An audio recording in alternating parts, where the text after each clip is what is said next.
Biosaka terdiri dari dua kata, yaitu bio itu hayati atau tumbuhan, saka itu selamatkan alam kembali ke alam. Ini merupakan temuan invention dari Pak Ansar Blitar dan sudah dicatatkan di Kementerian Kumham sebagai cipta gitu di Kumham beberapa waktu yang lalu. Prosesnya ketemu Biosaka adalah melalui proses panjang sejak 2006, terus mencari tahu dan mencoba-coba terus Pak Ansar, dan 2019 sudah mulai dipraktekkan kepada beberapa petani untuk memakai Biosaka. Awalnya petani memang nggak percaya dan sulit untuk melakukan ini, siapa yang mau saja, dan skalanya masih kecil-kecil coba, yaitu menggunakan ramuan Biosaka, dan terus semakin luas, semakin berkembang setelah melihat sendiri hasilnya. Jadi petani mencoba mempraktekkan, kalau berhasil ya diperluas terus semakin banyak. Jadi sampai hari ini sudah berlangsung sekitar 4 tahun, 2019 awal sampai 2018 akhir sampai sekarang. Sudah banyak petani mempraktekkan aplikasi Biosaka pada tanaman, dan sekarang berkembang tidak hanya untuk tanaman padi tapi juga untuk tanaman jagung, tanaman kedelai, ada yang kacang tanah, ada cabai, melon, kopi, bahkan sudah nyoba ke yang lain. Perkembangannya dimulai dari Blitar, dan posisi sekarang sudah lebih dari 12 ribuan hektar di Blitar, di 22 kecamatan itu sudah mengenal dan mempraktekkan Biosaka. Bahkan awalnya Pak Kepala Dinas Pertanian dan Pangan Kabupaten Blitar pun juga nggak percaya waktu itu. Perlu 14 bulan untuk mengetahui Biosaka. Pak Kadis mempelajari terus menerus, mulai dari mengamati, melihat sendiri di beberapa lokasi petani, bahkan juga melakukan uji coba bersama petani padi, kemudian mengikuti proses mulai dari tanam, diamati terus hingga panen. Perbedaannya apa dengan aplikasi Biosaka?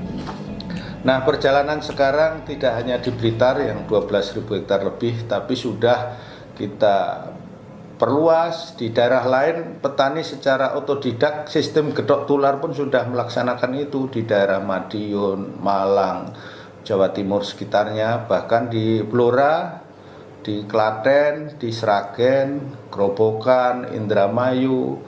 Sekarang sudah meluas termasuk keluar Jawa. Contohnya di Sumatera Utara itu hampir semua kabupaten sudah mengenal Biosaka, walaupun beberapa petani saja yang sudah mempraktekkan itu. Beberapa petani tiap kabupaten sudah mempraktekkan dan mengaplikasikan, termasuk di Lampung, di Sumatera Selatan, di Kalimantan Barat, bahkan di Papua Barat pun sudah mengenal ini dan beberapa petani mempraktekkan, termasuk di Sulawesi Tenggara, kemudian banyak daerah lah, hampir semua, karena dalam bentuk komunitas WA Group ini semakin menyebar. Apa itu Biosaka? Memang kita tahu rumput Biosaka itu diambil dari rumput, minimal 5 jenis rumput. Rumputnya apa saja yang ada di sekitar petani masing-masing. Yang penting ciri-cirinya: 1, rumput itu harus sehat. 2, tidak bolong-bolong, tidak berlubang karena hama, tidak berjamur. Berikutnya tidak kusem-kusem tapi cerah. Pucuk daunnya bisa kelihatan juga, kelihatan bagus. Kemudian ukuran daun, kalau 2-3 daun petik dari rumput itu seimbang ukurannya, jadi kelihatan tidak bermasalah. Tanaman itu tidak kekurangan hara misalnya, tidak ada hama penyakit. Kemudian tanaman itu sehat dalam arti yang sempurna. Karena apa? Kita tahu perkembangan tiap jam, hari pun pagi sore berubah rumput itu karena proses fotosintesis juga. Dan itulah yang dipilih, rumput yang sehat minimal 5 jenis. Rumputnya apa saja yang ada di sekitar. Nah, itu yang dipilih, dan ada tekniknya sebenarnya cara memilih rumput pun. Ada beberapa petani menggunakan cara manual. Tapi ada juga yang teknik bagaimana mendeteksi bahwa rumput ini bagus dan sempurna dan seterusnya, kemudian diremes dengan tangan. Kenapa dengan tangan? Kalau pakai blender, pakai mesin tidak jadi. Ini ada interaksi antara tangan dengan rumput sebagai makhluk hidup, dan disitulah akan dihasilkan kalau meremas selama 15 menit, 20 menit, akan diperoleh ramuan biosaka yang homogen dari satu genggam tangan 5 jenis rumput itu, kemudian ditaruh di ember, Mbak. Mungkin airnya bisa 3-5 liter, tapi perbandingannya sekitar 5% rumput, 95% air. Air saja. Air dari mana saja, dari selokan, air sungai atau sumur, air itu, dan tidak dicampur apapun kecuali air sama rumput. Kemudian diremes. Cara meremesnya juga ada prosedurnya. Sekali meremes, kemudian tangan memutar ke kiri, remes lagi, muter ke kiri, dan tangan tidak diangkat ke atas, tetap aja terus di dalam air tangannya meremes terus. Kemudian tidak berganti orang juga, supaya nanti homogennya akan lebih cepat. Ukurannya sementara kita pakai homogen, dan alat bantunya bisa pakai ukuran TDS, total dissolved solid. Itu sebelum dilakukan peremesan, airnya dicek dulu berapa angka TDS-nya. Biasanya ada yang angka 50, ada 100, ada yang 200, 150. Nah, setelah diremes nanti hampir selesai diukur lagi. Kalau ciri-ciri homogen itu angka TDS-nya minimal, selisihnya dari sebelum diremes dan sesudah itu di atas 300. Itu yang ya biasa, bagus lah. Tapi kalau sudah di atas 500 selisihnya, angka TDS-nya bisanya semula 200 ditambah 500 berarti 700 angkanya. Nah, itu sudah kualitasnya homogennya bagus. Minimal 200 lah, tapi sebaiknya rata-rata di atas 300. Beberapa praktek yang kami ikuti di lapangan, dan itu sudah siap langsung diaplikasikan, disemprot, sistemnya ngabut. Dan cara ini sudah biasa dipraktekkan dan ada banyak di... Pak, untuk biosaka di Bantul sendiri gimana nih Pak tanggapannya? Pak? Ini baru mulai, dan respon petani penyuluh sangat semangat, tadi lulus semua. Dan komitmen Pak Kadis, Pak Wakil Bupati luar biasa, apalagi Kadis Provinsi akan mengembangkan seluruh kabupaten se-Yogyakarta. Dari semua petani yang mencoba, hanya sedikit sekali yang mengalami error, tapi memang mereka mengakui adanya ketidakpercayaan mereka terhadap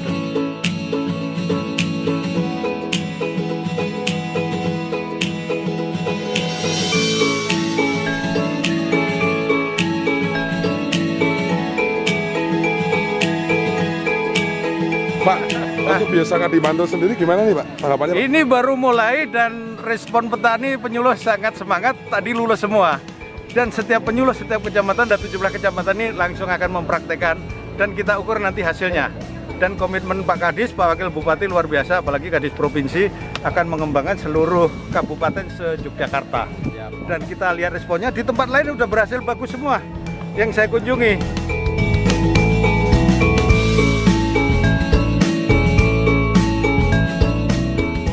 Biosaka ini temuan baru dari Mas Ansar dari Blitar, dan sudah kita uji, lakukan demplot, baik uji kandungan hara makro mikro, kandungan bakteri, kandungan spora, hormon, enzim, dan tadi juga waktu meremas-remas dari rumput ke air tanpa campuran apapun dan diremes dengan tangan manual, terus itu diukur dengan TDS, total dissolved solid, tingkat kepadatan terlarut. Deltanya tadi ada yang 200-300 delta. Dari kondisi awal air putih biasa itu 250 tadi saya lihat, ada yang hasilnya 450 dan seterusnya.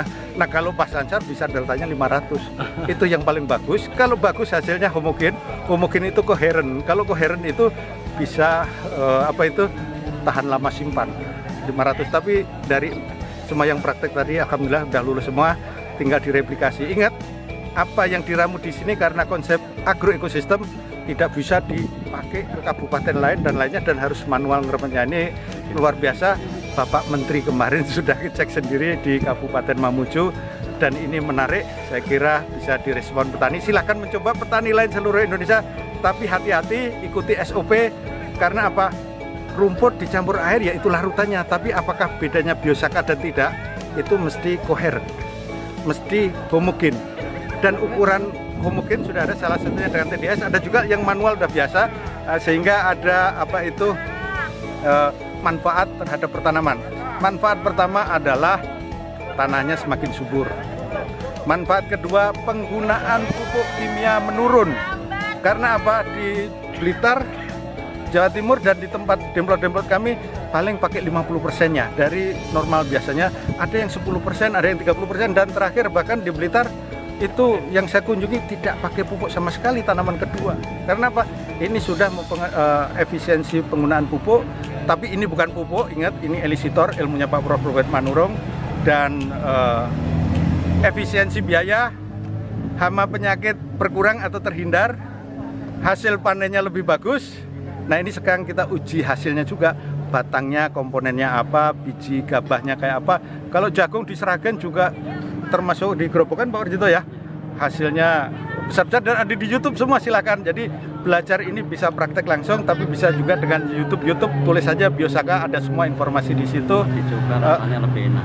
Praktek ini bukti sebelah saya Pak Warjito mempraktekkan dikonsumsi makan berasnya lebih enak. Jagung. Yang jelas jagung pun juga sama, batangnya lebih gede, daunnya lebih lebar, lebih kokoh, hasilnya lebih tinggi. Dan ini sangat menarik, cocok ditaruh di tanaman lahan rendah, dataran tinggi, lereng, cocok semua. Bahkan di daerah lahan kering juga cocok semua lokasi. Bahkan tandos di Blitar itu tanah bergamping, tanpa biosaka hidup jagung tapi kurang bagus. Yang pakai biosaka hasilnya bagus. Ada, silakan dicek, dan ini proses menarik. Saya harap ini bisa direplikasi dengan yang lain. Pesan Pak Menteri adalah harus penuh inovasi, inspirasi, hari esok harus lebih baik dari sekarang. Dan setiap tahun kita kasih penghargaan bagi mereka-mereka yang menemukan sesuatu yang bermanfaat bagi kita. Kita sudah swasembada beras. Posisi sekarang adalah mempertahankan swasembada berkelanjutan sampai ke ekspor dengan memproduksi beras-beras berkualitas. RMU kita naik kelaskan, ada taksi alsin untuk mekanisasi, dan tahap berikutnya kita kejar tahun depan swasembada jagung. Amin. Dan kita tadi sudah contoh sudah panen jagung di mana, Bantul? 8 ton ya? Berapa? 9 ton per hektar. Ya. Nanti ada teknologi hormon, auksin, sitokin, giberellin, perlakuan pada tanaman, walaupun benihnya tongkol 1 aslinya, bukan Nakulasa dewanasa, tapi bisa tongkol 2-3, kita buktikan nanti. Jadi inovasi di Bantul juga akan dilakukan terhadap jagung, di samping menggunakan biosaka pakai hormon untuk booster tongkol. Demikian, terima kasih Pak Prof. Iman, silakan. Di live ada yang tanya, kenapa tadi nyemprotnya nggak pakai masker, Pak? Ini nggak berbahaya bagi, bukan racun, bukan pestisida, bukan kimia, tapi bahan alami. Sehingga saya tanya Pak Prof, nggak pakai masker juga nggak apa-apa. Bahkan ada beberapa, mohon maaf jangan ditulis ya ini, tapi didengar aja. Ada yang diminum lebih bagus juga. Asal airnya bersih, tanamannya bersih, tetap aman. Asal airnya bersih, kalau nggak sakit perut toh. Jadi ini bagus ya, aman. Jadi terus terang nggak pakai masker karena alasan ini bukan bahan kimia, tapi bahan alami yang bagus untuk pertanaman. Insya Allah juga manusia sedang proses riset kalau penggunaan untuk manusia. Riset berikutnya saya bekerjasama dengan Pak Prof. Supandi Anas, Pak Ruben Manurung akan masukkan lab khusus untuk melihat apa Pak Prof? Komposisi dari zat yang larut. Komposisi yang terlarut di dalam larutan biosaka itu isinya apa? Labnya dengan alat uji, saya muter-muter nyari susah. LCMS. Yang itu pakai namanya LCMS, liquid chromatografi, mass spektrometri. Mass itu masanya, spektrometrik. Nah kita proses itu. Tahun depan mau beli alat sendiri daripada susah. Ya. Kalau di luar negeri ada ya Pak Prof? Di lab kami Oke. banyak. Justru itu saya bilang terima kasih Terima Pak kasih. Dirjen ya. Di negara kita ini sebesar ini belum banyak LCMS. Oke. Pak, untuk tadi alatnya gimana Pak? Bisa dijelaskan Pak? Kenapa? Alat untuk alat.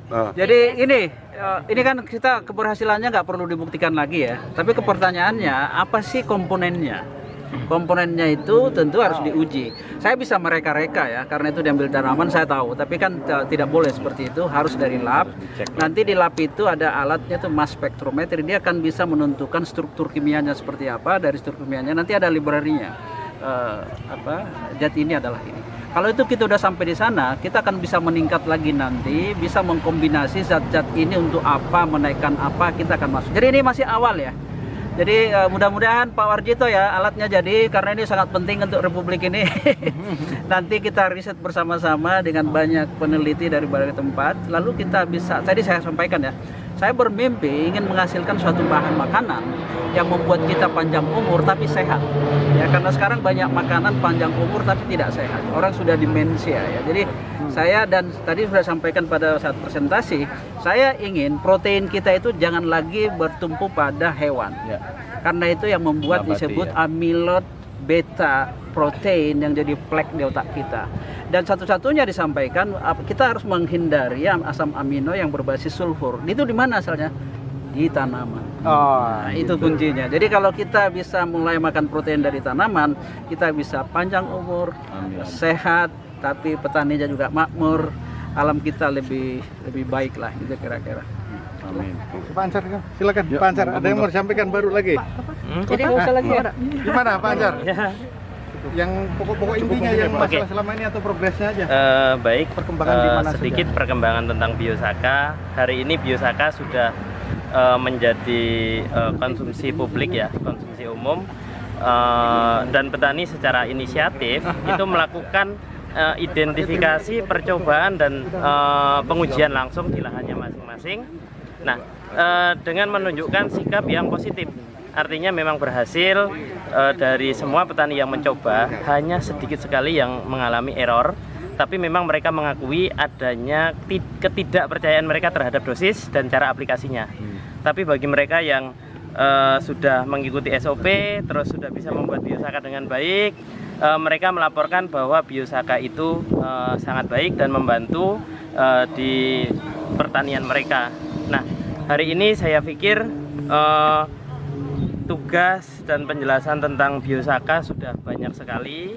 Terus kita juga terus lakukan sosialisasi di mana-mana. Nah, yang terpenting nantinya bagaimana kita bisa menjadikan Biosaka ini sebagai solusi dari seluruh petani yang memang kondisi sekarang terjadi krisis. Nah, biaya pertanian tinggi. Nah, Biosaka gratis. Biosaka gratis bisa dibuat oleh semua petani. Semakin banyak petani yang mencoba, semakin banyak petani yang bisa, saya yakin semua petani nantinya optimis untuk bisa membuat Biosaka dengan kualitas yang baik. Jadi hanya itu harapan saya. Tugas saya pertama hanya menyampaikan, sudah sesuai dengan harapan, disambut oleh petani-petani.